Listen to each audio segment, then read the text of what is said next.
আমি প্রথমে মাংসটাকে সুন্দর করে ছোট ছোট করে কেটে নিয়ে নিলাম। এখন ধুয়ে পরিষ্কার করে নিয়ে এখন গরম তেলে সুন্দর করে মাংসগুলো ভেজে নেব। আর এই ভর্তা রেসিপিটা কিন্তু অবশ্যই খেতে মজা, মাংসর চেয়েও। আর সুন্দর করে কিন্তু মাংসগুলো প্রথমে ভালোভাবে ভেজে নেব। আর এই মাংস ভর্তাটা কিন্তু খেতে খুবই ভালো লাগে। আপনারা একবার হলো বাসায় ট্রাই করে দেখবেন, ট্রাস্ট মি, খুবই ভালো লাগবে। আর এইদিকে দেখেন আমি আস্তে আস্তে করে সুন্দর করে ব্রাউন কালার করে মাংসটাকে ভেজে নিয়েছি। আর অবশ্যই আপনারা মিডিয়াম আঁচে মাংসটাকে ভেজে নিতে চেষ্টা করবেন, তাহলে কিন্তু মাংসটা সুন্দর হয়ে সিদ্ধ হবে আর উপরে একটা ব্রাউন কালার মুচমুচে টাইপের আসবে। আর আমি সবগুলো আস্তে আস্তে করে নামিয়ে নিচ্ছি, ভাজা হয়ে গেল। এখানে আমি কিছু কাঁচামরিচ তেলের সাথে ভেজে নিচ্ছি।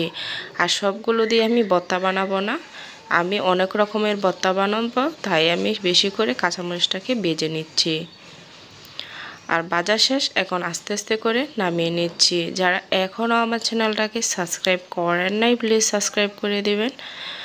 আরও সুন্দর সুন্দর রেসিপি পেতে অলওয়েজ আমাদের সাথে থাকুন। আর এখানে আমি পেঁয়াজ কুচি সুন্দর করে হালকা করে ভেজে নেব। আর সামান্য অল্প একটু তেল দিয়ে ভেজে নিচ্ছি।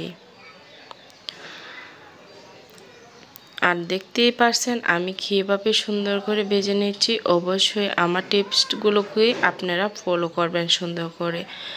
আর এই মাংসটা এই মাংসর ভর্তাটা কিন্তু এত খেতে মজা, অবশ্যই আপনারা যখন বানিয়ে খাবেন তখন বুঝতেই পারবেন। আর আমি এখানে দেখেন মাংসটাকে সুন্দর করে আস্তে আস্তে করে ছেঁচুনি দিয়ে ছেঁচে নিচ্ছি।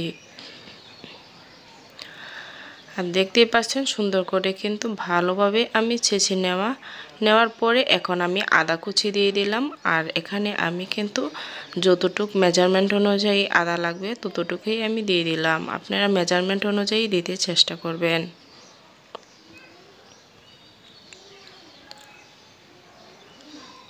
আর এখন আমি ভর্তাটাকে কিন্তু এই যে মাংস কুচিগুলো কিন্তু সুন্দর করে আমি নামিয়ে নিচ্ছি।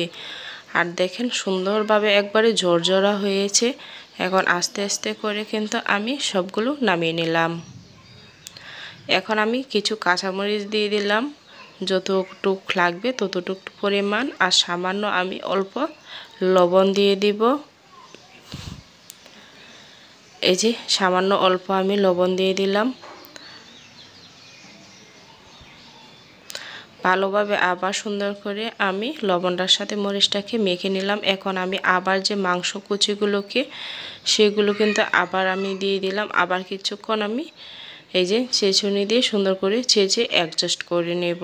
এখন আমি দেখতে পাচ্ছেন সুন্দর করে সবগুলো একসাথে আস্তে আস্তে করে দিয়ে দিলাম।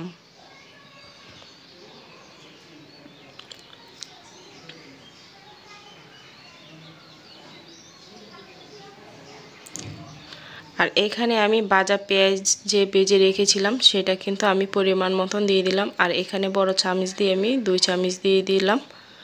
আর সবগুলো উপকরণ সুন্দর করে আস্তে আস্তে করে আমি আবার সুন্দর করে ছেঁচে নিচ্ছি। ভালোভাবে ছেঁচার পরে দেখেন আমি প্লেটে নামিয়ে নিলাম।